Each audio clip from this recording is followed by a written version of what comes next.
Muito boa noite, estamos de volta para mais uma edição do Especial Entrevista aqui na sua rede Girassol.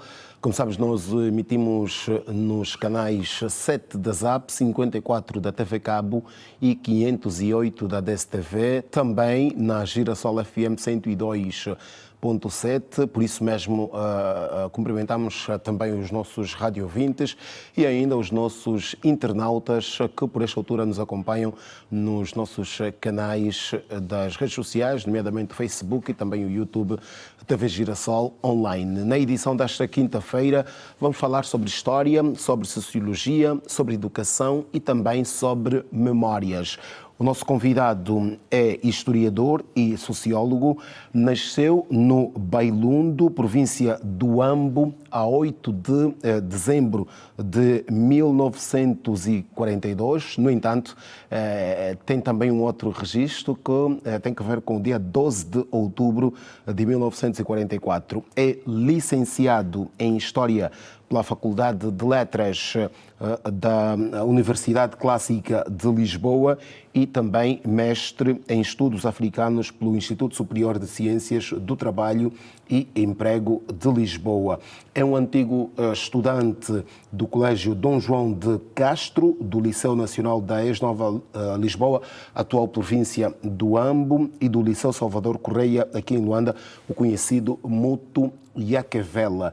Foi membro da Casa de Angola em Lisboa, integrou o governo de transição de 1975, ocupando a função de secretário de Estado ou vice-ministro do Trabalho pelo partido MPLA. No entanto, foi uma função que ocupou por pouco tempo e vamos também aqui, nesta edição, tentar perceber porque é deste pouco tempo que esteve nesta função enquanto secretário de Estado, na altura vice-ministro para o Trabalho. Estou a falar de Cornélio Calei, foi também secretário de Estado da Cultura até 2018.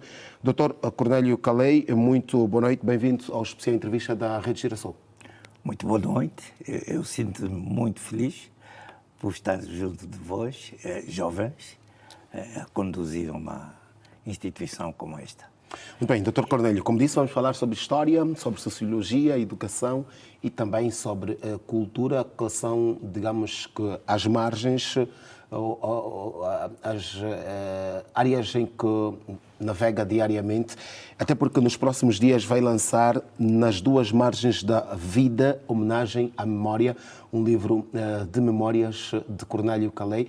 Nós já vamos desenvolver mais esta obra, mas eu quero começar exatamente por esta dúvida, se assim podemos considerar, que tem a ver com a sua data de nascimento, não é? São duas datas. Qual é que considera ser a verdadeira? 44, 42? Claro que eu nasci em 8 de dezembro de 1942, mas o registro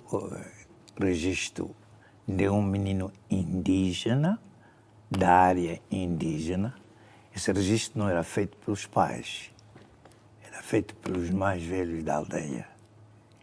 Eles poderiam trocar, não porque quisessem trocar, eram iletrados e diziam as datas que lhe vinham à memória. Assim que eu fiquei com a data de 12 de outubro de 1944, data formal, portanto, data da história colonial, data que certamente me perseguiu e depois dos estudos não entendi e nem sequer foi possível mais tirar essa data, mesmo depois da independência. Isto porque já está registado, mas não é a minha data. Nem sequer data de família, muito menos data que esteja na base da minha identidade. Como é que um rapaz nascido no Bailundo, muito antes da independência de Angola, vai parar até a Universidade Clássica de Lisboa para estudar História? É exatamente isso que define talvez um pouco este livro das duas margens da vida. Porque um menino que nasce como eu nasci naquele tempo e que é filho de pais indígenas, acho que vocês não estudam ainda, porque esta matéria é de História ou de Sociologia, mas o regime colonial tinha essas duas áreas, em que a área indígena, em termos de sociologia, é tudo aquilo que nasce num país.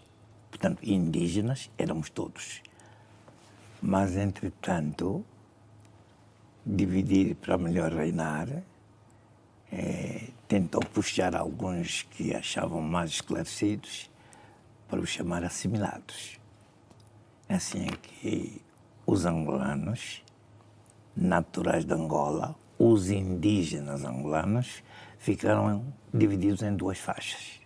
Uma daqueles chamados iletrados, que não tinham sequer posses, que serviam apenas como trabalhadores, mão de obra barata, eram os indígenas. E aqueles que tinham pequenos estudos ou se tenham habilitado. A sua origem é dos iletrados, mas que depois vai para a escola para contornar essa origem? O meu itinerário é exatamente o seguinte: é que os pais eram cristãos da Igreja Protestante. A Igreja ajudou muito para que eu fizesse essa transição de indígena para, diríamos, não diria assimilado, mas para ser aceito na escola dos cidadãos portugueses ou dos assimilados. Esse ponto é bom esclarecer que eu, em 1959, quando fiz o exame, ou melhor, era estudante de admissão aos liceus, era uma classe de admissão aos liceus. Fazia-se a quarta classe, havia outra classe a seguir que é a admissão aos liceus, depois é que é o primeiro ano. Mas a admissão aos liceus eu estive impedido para ir aos exames, porque era filho de indígena. O entrave logo de um menino que está habilitado, as pessoas habilitaram-no, mas não vai fazer exames pelo facto de que ele era indígena, filho de indígena e indígena. Foi preciso um professor usar de uma artimanha, arranjaram um padrinho que era assimilado e que passou por ser como meu pai. E foi assim que foi possível fazer a admissão aos liceus. Portanto, como vê, são mesmo já em si a definir as duas margens da vida. Cornélio Calei, como é que em 1975 chega até ao governo de transição? Na altura tinha pouco mais de 32 anos. Aproximadamente. E como vice-ministro do Trabalho, como é que foi tudo isso? Como é que chega até esta fusão? Eu chego numa trajetória em que, desde os 17 anos, que pertencia a grupos de contestação. Posso já dizer-lhe que em 1959, eu tinha 17, fizemos a primeira reunião clandestina, ainda o Congo não estava livre, nós vivíamos apenas, ou diríamos assim, as ideias bastante frescas do Congo, que ia se tornar independente em 60, e eu, desde os 16 anos, que nos anos 57, quando o Ghana se torna independente, os missionários nos tinham incutido já as ideias de que nosso futuro seria diferente. Passava também por uma luta para a independência. Certamente.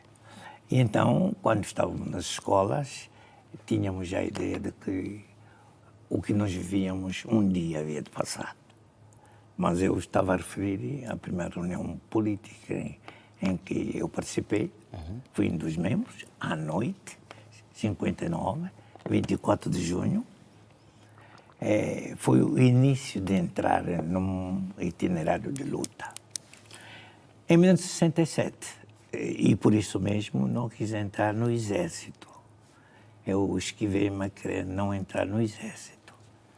E fiz o meu 7º ano e refugiei-me na Missão Evangélica do Bairondo, como é uma instituição privada da missão, convencido que surgiria algum momento de eu abandonar o país.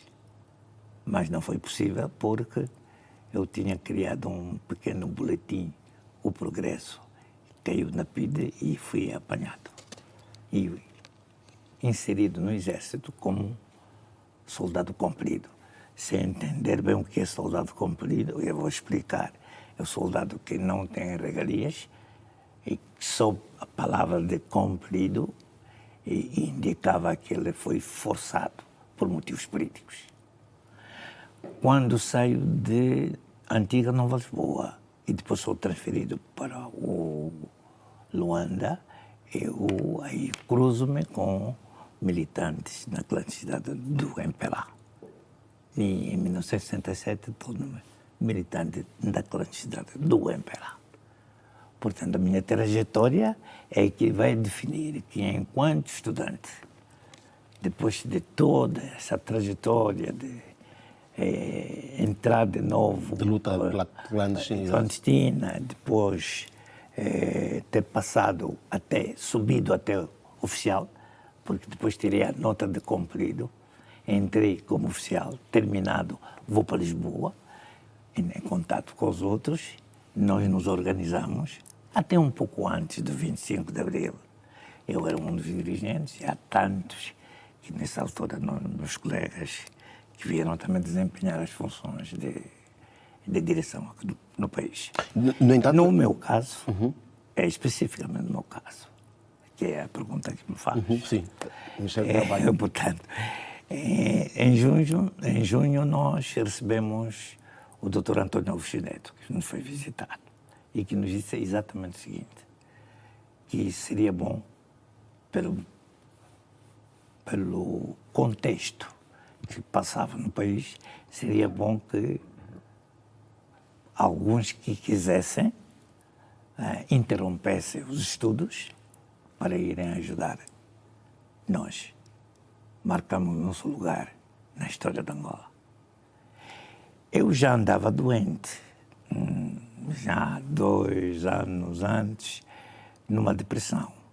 A depressão é talvez das doenças mais difíceis, lamentavelmente. Foi a depressão que retirou-lhe da sim. função de vice-ministro? Eu próprio fui parar no hospital. Exatamente. Mas foi uma decisão que tomou por si mesmo? Não. Decisão própria? Foi a liderança do governo? Não, também eu próprio. Porque a depressão é uma doença em que a pessoa sente que está revoltada com tudo. A depressão é das doenças mais difíceis que, se calhar, são os médicos que podem explicar melhor. Mas Doutor, não diria assim. Vamos tentar perceber. Em 75, como disse, foi membro deste governo de transição nas vestes de vice-ministro do Trabalho. No entanto, foi um cargo que ocupou em pouco menos de um mês. Menos de um mês. Por causa da depressão. Exato. E qual era a origem desta depressão eu já estava a sofrer de indício de depressão, mas naquela altura já é preciso entender a evolução da medicina, que naquela altura a pessoa não entende bem o que tem. A pessoa sabe o que sente, que está praticamente um indivíduo insatisfeito na vida. Antes mesmo de vir de Lisboa, eu fui parar ao Hospital Júlio de Matos, porque se dizia que eu era maluco. Portanto, vê bem os seus ângulos de depressão e loucura que os médicos conseguiam. Eu, quando vim e aceitei o lugar, estava convencido que ia encontrar, ou melhor ainda, que estaria junto da minha mãe e dos meus irmãos que eu tinha abandonado por questões políticas. Eu, quando fui para Lisboa, eu vim do Lubango, não passei sequer no Bailondo, vim direto aqui para Lisboa, para Luanda, e de Luanda tive que arrancar através de um professor que me ajudou. Esse livro é mais específico e vai vos ajudar a entender essa questão que está a colocar. Porque eu sei que ficou por mais de 20 anos, se não mesmo 30 anos, sem ir à sua aldeia natal. Fiquei 29. Questões políticas. 29 anos. 29 anos. 29. Questões políticas. Não, questões de conflito armado, ou a minha região, a minha terra, a minha aldeia, tinha sido já abandonada, porque as populações foram arrastadas pelas matas pela UNITA.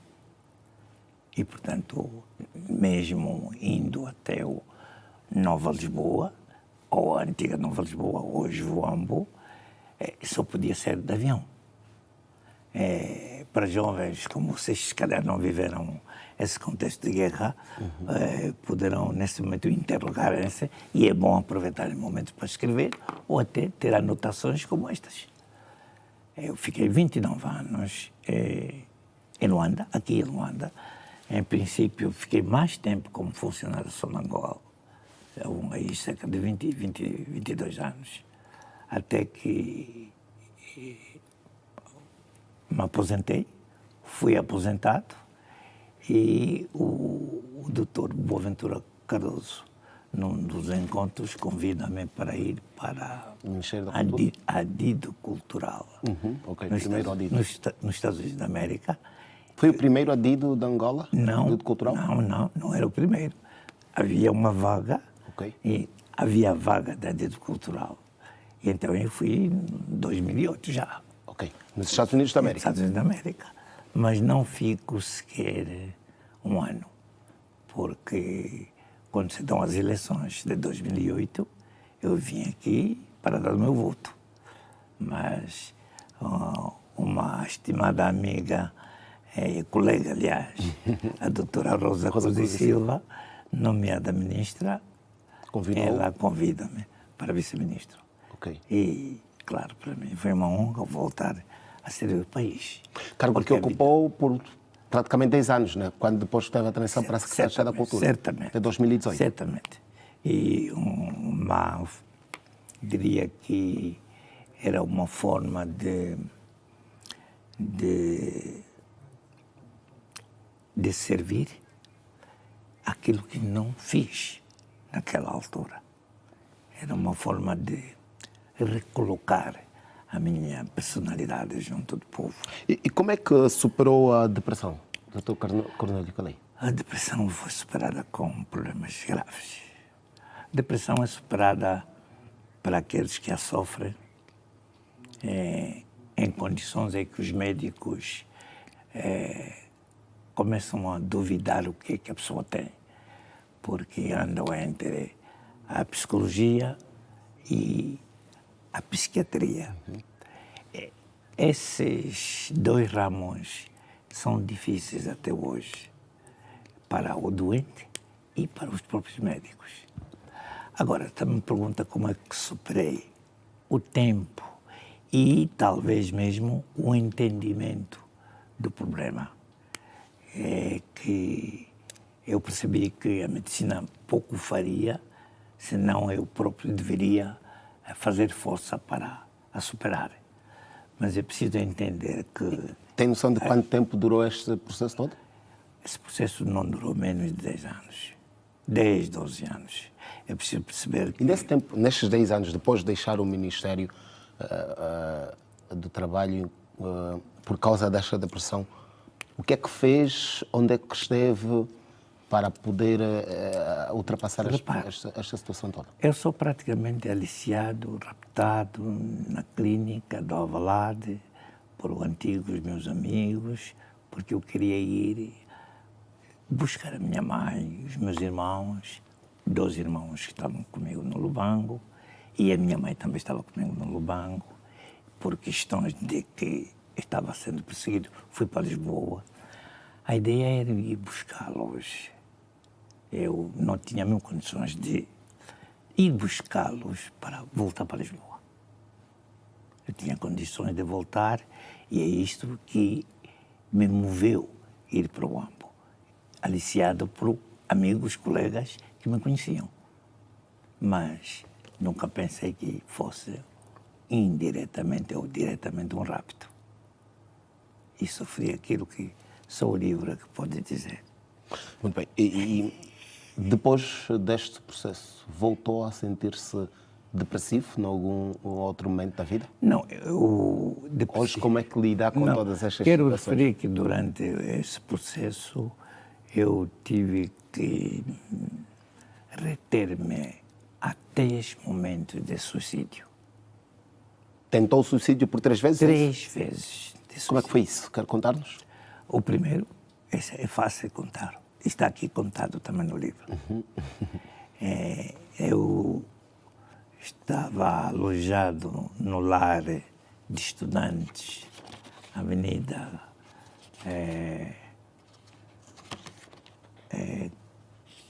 creio que Avenida, não me lembro agora o nome, no número 21.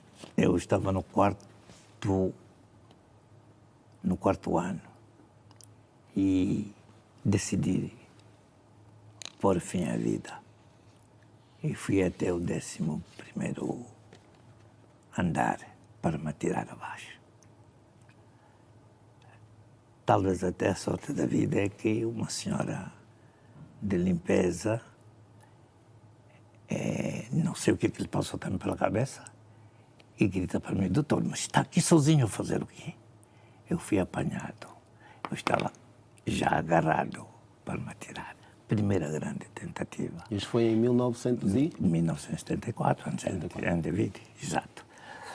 Eu diria que, lamentavelmente, ou diria assim que outras tentativas eu próprio não as consegui realizar tecnicamente, mas essa seria fatal. Apesar de, e fica bem claro, apesar de, numa tentativa destas, você estar lúcido do que está a fazer, esse é que é o problema da depressão. Doutor, quando pensa nisso, como é que compreende estes 3 momentos? Teve 3, e permita-me aqui o termo, porque talvez não seria a melhor colocação, mas diria, teve 3 oportunidades, vamos assim dizer, para tirar a própria vida, mesmo assim não o fez, não conseguiu. Como é que consegue descrever isso hoje? Como é que compreende estes momentos? Eu hoje vejo-as como momentos difíceis, primeiro, de descrever. É preciso ver, eu descrevo apenas um primeiro momento, porque nesse primeiro momento, e eu que digo, os depressivos estão lúcidos, não são malucos. Sabem do que estão a fazer? Sabem o que estão a fazer. O problema é que estão contra si próprio, contra a natureza, contra tudo o que eles veem. Um depressivo é um doente muito difícil de, primeiro, de detectar, de curar. Eu lembrei-me da minha mãe. Repara, eu estava assim agarrado para o 11º andar para me atirar, lembrei-me da minha mãe. Mas a mãe vai sentir, vai ouvir que eu me suicidei, mas e depois a mãe como é que fica? Repare-se, são questões complicadas, porque a pessoa tem consciência do que está a fazer. Mas a pessoa está impelido a fazê-lo porque está cercado por momentos de não aceitação à vida. A vida, ela não é só... A vida é preciso que seja contemplada. Quando se chega ao momento em que a pessoa não contempla a vida, nada o faz sentir, nada lhe dá sentido de viver, a pessoa suicida-se. Dr. Cornélio Calei, como nós aqui... Se calhar esses momentos, como são muito profundos, sim, sim, são muito sensíveis, era bom tocar-se as páginas em que eu escrevo um bocado sobre isso. Muito bem. E fôssemos naquilo que fosse criativo. Muito bem, já lá vamos. Quero olhar um pouco para uma outra área que faz parte do seu dia a dia, que é a de sociologia. Hoje, como é que olha para a sociedade angolana enquanto sociólogo e também uma caracterização daquilo que foi esta luta pela conquista da liberdade e o que é que se vive hoje no seio angolano? É aquilo que se sonhou? No fundo, é. A partir do momento em que nós conseguimos a soberania, a partir do momento do 11 de novembro de 1975, nós que lutamos pela independência, indivíduos da minha idade, conseguiu ser aquilo que nós certamente sonhávamos. Contudo, a forma como adquirimos a independência e a forma, momentos seguintes, colocam-nos em interrogações permanentes, porque sentimos que nós devíamos ter feito melhor. É das pessoas que questionam a forma como adquirimos a independência? Ou como conquistamos? Não é. Porque nós a conquistamos de uma forma que, se não a fizéssemos, se calhar até não tivéssemos independência. Portanto, não é a forma. Isto é das pessoas que interrogam se nós poderíamos fazer melhor depois da independência. Sobretudo, se nós não pudéssemos mais rapidamente acabar com o conflito, com desentendimentos. Esta é a minha questão, apenas que coloco. E por que é que não fizemos, na sua ótica? A ótica minha é aquela que continua a ser até um problema. Um problema de que nós, a determinada altura, talvez tivéssemos sido muito vulneráveis à opinião externa. Vulneráveis também, não é a opinião externa, mas vulneráveis também à opinião de quem vem. Os angolanos devem sentar para que quem vem, quem quer que seja, encontre nossa opinião e troquemos ideias nossas com quem vem. E nós, até bem pouco tempo, o Dr. Cornélio Calei esteve em muitos eventos, nós também podemos vê-lo, em muitos eventos que marcaram as festividades dos 50 anos da independência, a realçar, por exemplo, as condecorações, e a pergunta que fazemos é exatamente essa. 50 anos depois, e acaba de dizer que precisamos sentar à mesma mesa para conversar. De onde é que deve surgir esta iniciativa para sentar à mesma mesa e conversar, para os angolanos conversarem? Repare, eu felizmente, alguém viu a minha folha de trabalho e eu fui condecorado 2 vezes. Sinto-me bastante feliz. Mas também eu coloco problemas que nós deveríamos talvez fazer melhor. Quais são os problemas? Os problemas são, efetivamente, de que o diálogo ainda não está completo. Não está completo, estão instituídos os partidos, mas socialmente, na vida em si, eu sinto que o diálogo não está completo, devia ser mais aprofundado. Ou seja, os angolanos têm que encontrar um pensamento que faz com que quem entra no país ou com aquele com quem negociamos, esta ideia é de Angola. Ou seja, é uma ideia comum.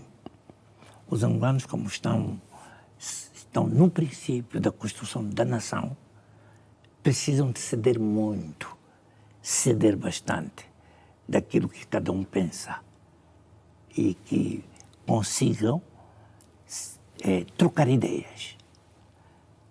Continuo eu a pensar que nós estamos a ficar fracos na troca de ideias. Mas isto é um problema político, um problema social? É um problema político. O problema social está a ser vítima do problema político.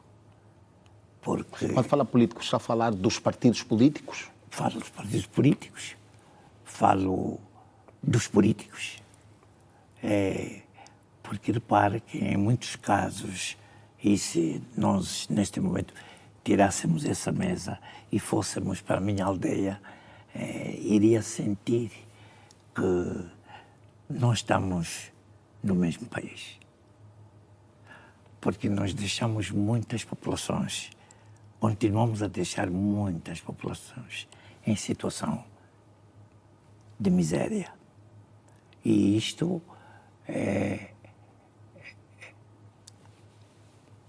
constitui até um empecilho para arrancarmos para o progresso. Porque as populações saem do interior, correm para as cidades e a pensar que nas cidades vão ficar melhor. E as cidades ficam superlotadas. Vamos ao encontro das populações nas aldeias. aí onde tem a sua ribeira, onde tem a sua montanha, onde tem o seu cemitério. Por que é que não se está a fazer isso? Eu não diria por que não se está a fazer. Eu diria por que não se chega ao diálogo que alguém coloca um problema e o outro coloca um problema e se encontra um denominador comum.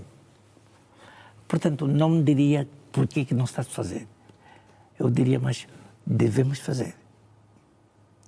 São duas situações diferentes. Por que não se está a fazer? Eu não estou a perguntar isso. Eu estou a interrogar, ou melhor, a colocar o que devemos fazer. É uma proposta de Cornélio Calei. O Dr. Cornélio Calei disse, e estará recordado, que e porque estamos a falar de sociedade, se fosse hoje convidado a governar, por exemplo, Luanda, que é esta metrópole que temos, não é? A grande metrópole, teria muitas reticências em aceitar. Isso para não dizer que não aceitava, não aceitaria. A pergunta que fazemos é porquê? Mas eu afirmei isto ontem. Porquê é que não? Eu afirmei isto ontem, numa primeira afirmação. Na segunda, eu já disse que aceitaria. Porquê é que não aceitaria e depois porquê é que aceitaria? Não, é o seguinte, não há contradição nenhuma. É que não aceitaria explicando o quanto é difícil governar Luanda. Aceitaria depois de eu explicar o que é que eu penso que deveria fazer. Quer explicar o que é que deveria ser feito ou deveria fazer? Era ter. Eu ia fazer tudo quanto possível. Como? Para criar mínimas condições possíveis também, num campo, para reter a afluência das nossas mamás, nossos papás, junto dos seus filhos. Então a governação exitosa de Luanda passará por trabalhar nesta questão de retenção das populações no interior? Vai passar necessariamente. Tanto o Ambo, Benguela, Lubango, qualquer cidade vai passar necessariamente. Desenvolver o interior perfeitamente. Vai passar necessariamente. É necessário que nós, nossos filhos, o meu filho, é necessário que o meu filho se lembre de que os seus avós foram enterrados no sítio X e os pais estão no sítio X, ao fim de semana faz exatamente o contrário. Vai para a aldeia e não é a aldeia vir para nós. Esse é um ponto que eu repito várias vezes. Também não digo que eu tenho a verdade. Certo. Simplesmente eu penso que tenho, enquanto cidadão, porque também estamos na democracia, posso afirmar o que penso. E é por isso que vou afirmar publicamente. E vai continuar a afirmar o que pensa mais daqui a pouco. Estamos à conversa com Cornélio Calei, historiador, sociólogo. Foi também secretário de Estado da Cultura entre 2008 e 2018, sensivelmente 10 anos. Foi também funcionário da Petrolífera Nacional Sonangol e, dentre outras funções, é professor também de carreira. Estamos a falar sobre história, sobre sociologia e daqui a pouco vamos falar um pouco mais sobre o livro que vai apresentar nos próximos dias, Nas Duas Margens da Vida, uma homenagem à memória. Cornélio Calei é também membro da União dos Escritores Angolanos. É tempo para uma breve pausa, vamos beber uma água, tomar um café, voltamos daqui a pouco para a segunda parte do especial entrevista desta quinta-feira em que estamos a falar com Cornélio Calei.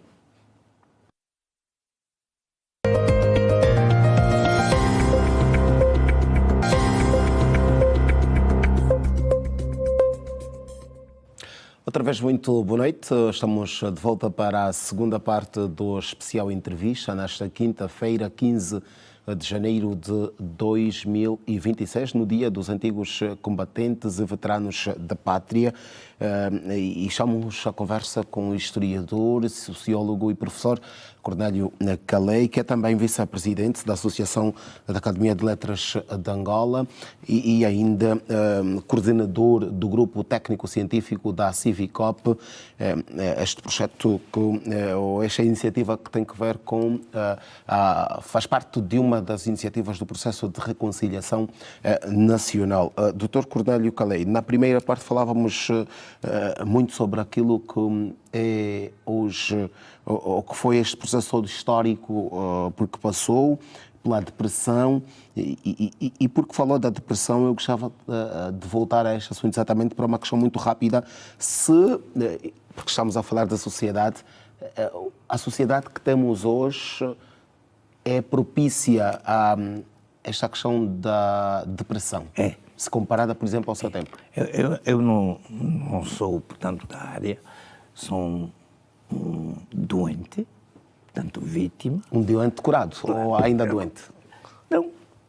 Não diria que curado, porque a todo momento eu tenho cuidado para não voltar à depressão.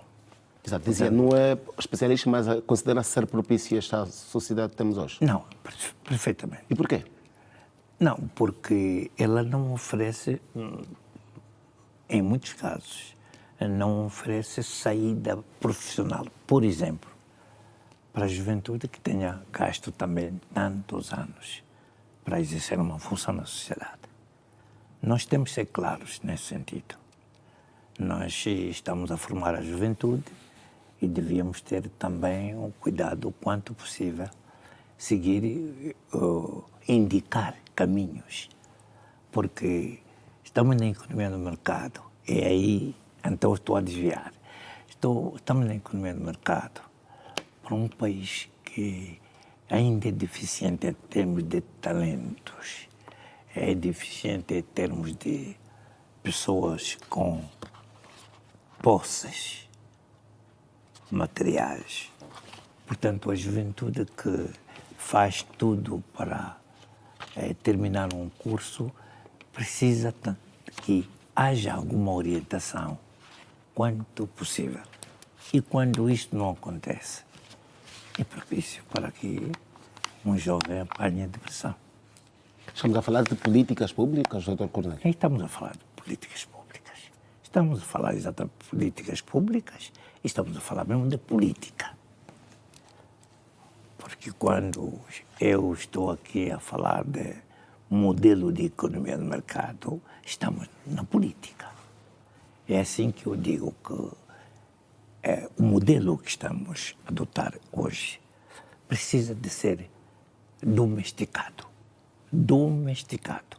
Queria dizer com isso que adaptado à realidade do país, à nossa realidade. A economia do mercado é um paradigma mundial. Um paradigma mundial com suas leis escritas, livros escritos. Nós podemos certamente ler tudo, adaptar, mas é preciso adaptar à nossa realidade. E acho que este exercício é vosso. Devem pensar exatamente nisso. Porque vamos ver quantos empresários que nós temos que são capazes de dar emprego a tantos. Quantos é que nós temos que podem fazer isso? Então, é preciso que nós tenhamos a nossa atenção ao local, o que é nosso. Adaptar a economia do mercado, mas adaptá-la de acordo com a realidade social. A famosa frase pensar global, mas agir local, não é? Certamente. É exatamente isso. Mas é precisamente agir local. É aquela questão que eu falei ontem, se calhar ouviu já eu falar, quando citou ali a frase, não sei qual, mas pensei que me ouviu ontem a falar, mas volto a dizer a mesma coisa. Que nós temos que ver como é que estão as nossas populações, como é que podemos retê-las. de maneira que se sintam satisfeitas e retomem as canções do passado, retomem as danças do passado e se visitem como no passado nas suas aldeias. Mas tenham 2 metros para ir comprar um sabão, 3 metros para ir comprar o petróleo e não ter a galinha na mão e fazer 48 quilómetros para ir para uma praça. E se falarmos, por exemplo, em angolanidade, na sua ótica, Dr. Carley, há muita diferença da angolanidade do seu tempo entre a sua geração e a geração de dirigentes que temos hoje? Oh, meu filho, falar angolanidade, isto é um conceito sociológico que aplicamos, que se aplica no nosso pensamento, na nossa identidade. Mas não se pode comparar de ontem com hoje. A diferença, sobretudo, é que hoje temos mais condições de criar e pensar uma angolanidade nossa. E está-se a fazer isso com estas condições que temos hoje? Nós temos dado passos. O problema é que, volto a dizer, temos dado passos, mas temos dado passos à medida das nossas pernas. E passos, quanto possível, acelerados. Porque tivemos momentos de paragem e precisamos de competir no mundo internacional, precisamos de encontrar os outros. Aí é preciso correr. E isto implica necessariamente que os políticos... Eu não queria muito entrar na área política, mas infelizmente tudo é política. Nesse caso, então, vamos entrar na área educacional, doutor.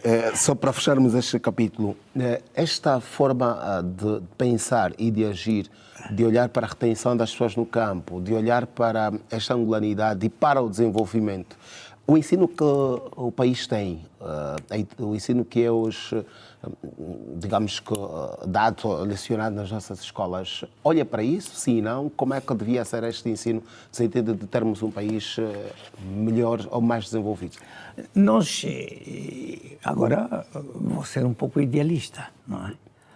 A pergunta que coloca... Vou pedir brevidade para olharmos para o livro. A minha resposta vai ser idealista. Exato. Portanto, significa que é um indivíduo com ideias no ar e que são inaplicáveis.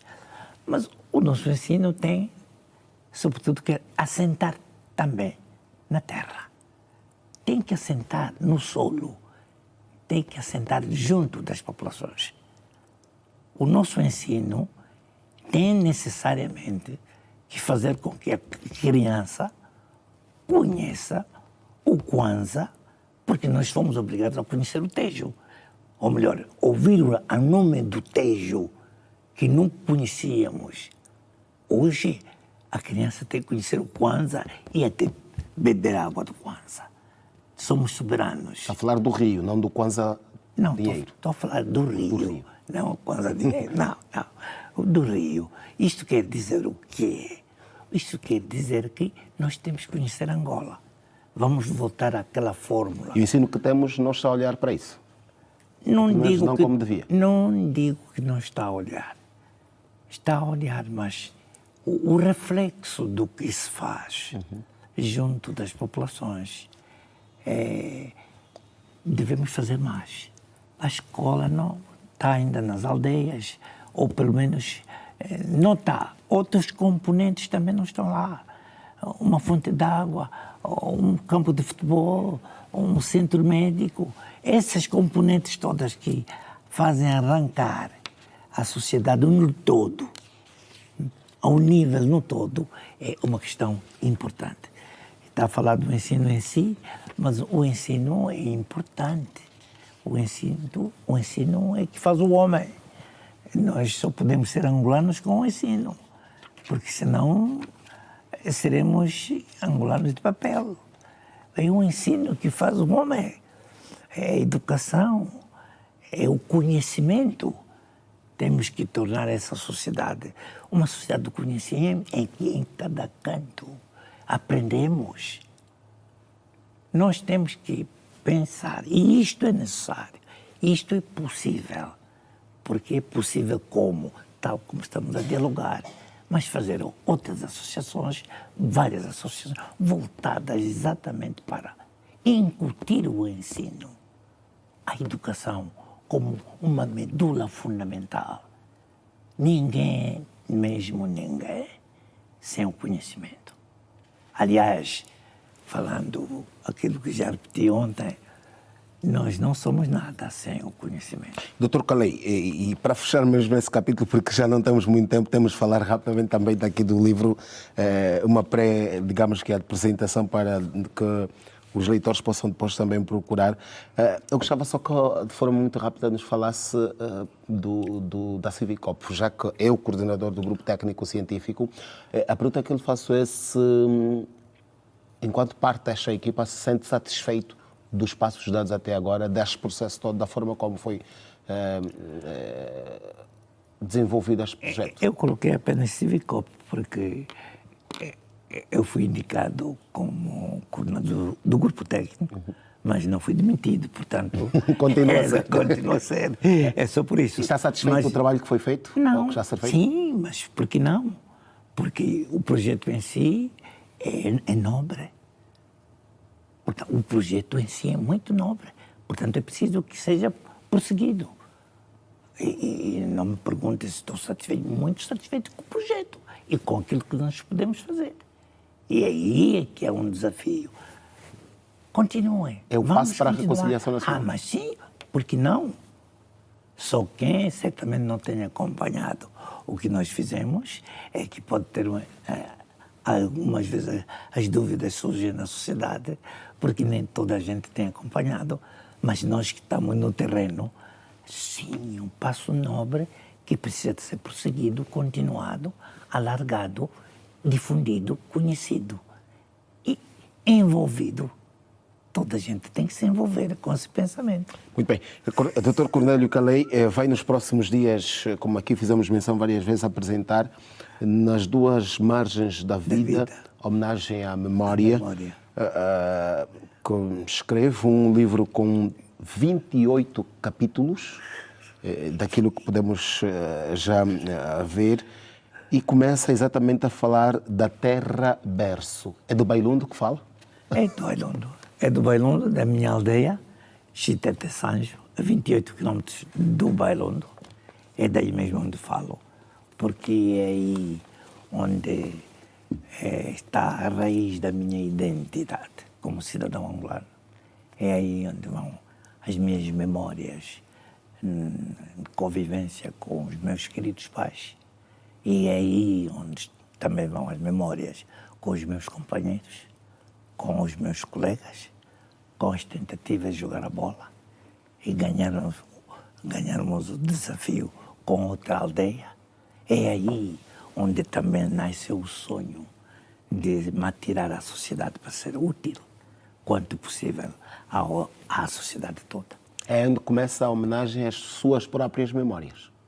Certamente. Começaram a ser gravadas nesta altura. Daí é que está. Homenagem à memória. É aí onde, certamente, a raiz, o berço, a fonte. E porque eu penso que ninguém, absolutamente ninguém,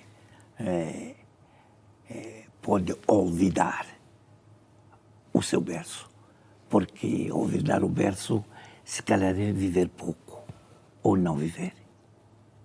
Num segundo capítulo, Cornélio Calei denomina educação tradicional, um pouco daquilo que já falávamos, né?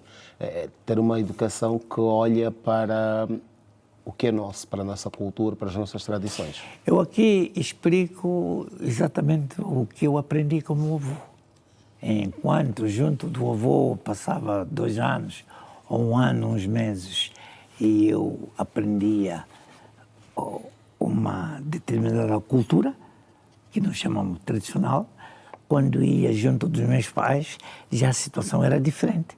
E estão aqui as duas margens da vida, em que a cultura tradicional, com o batuque, como o centro do pensamento, da invocação aos antepassados, o centro da fraternidade e da solidariedade.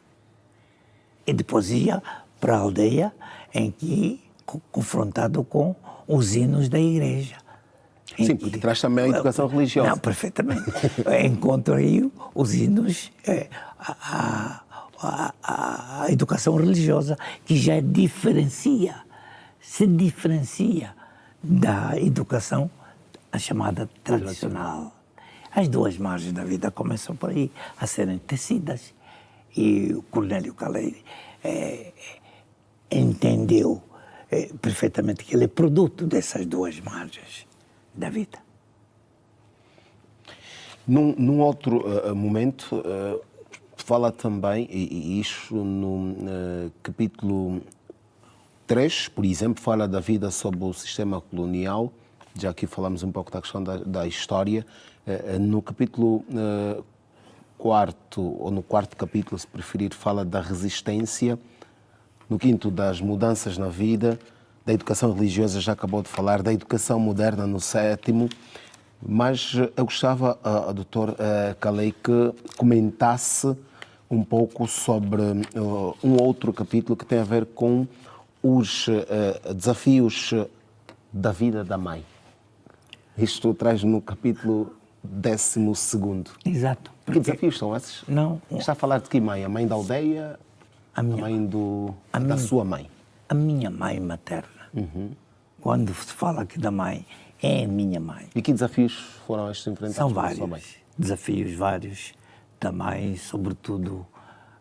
Começo mesmo por contar a vida em si, em que nós vamos todos trabalhar, eu, os meus irmãos e o pai e a mãe.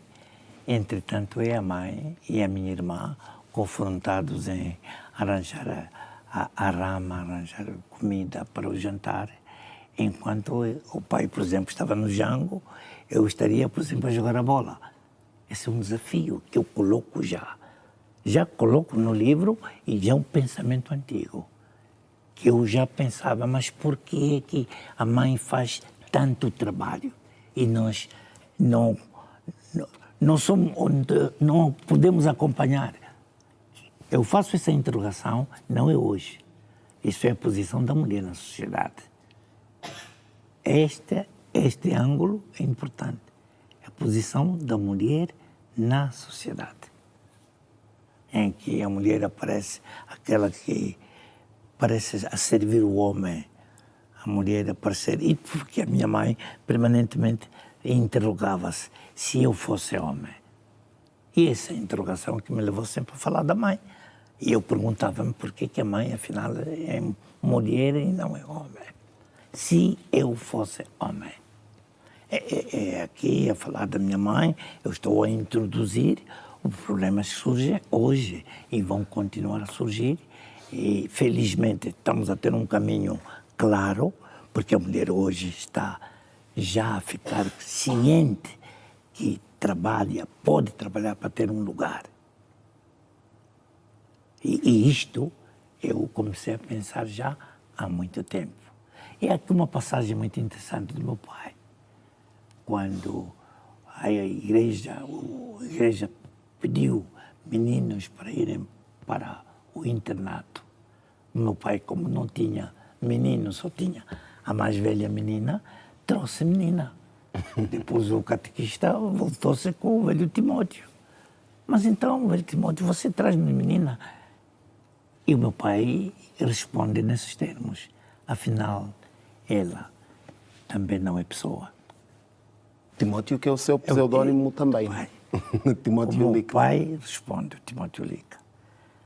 Afinal, ela também não é pessoa.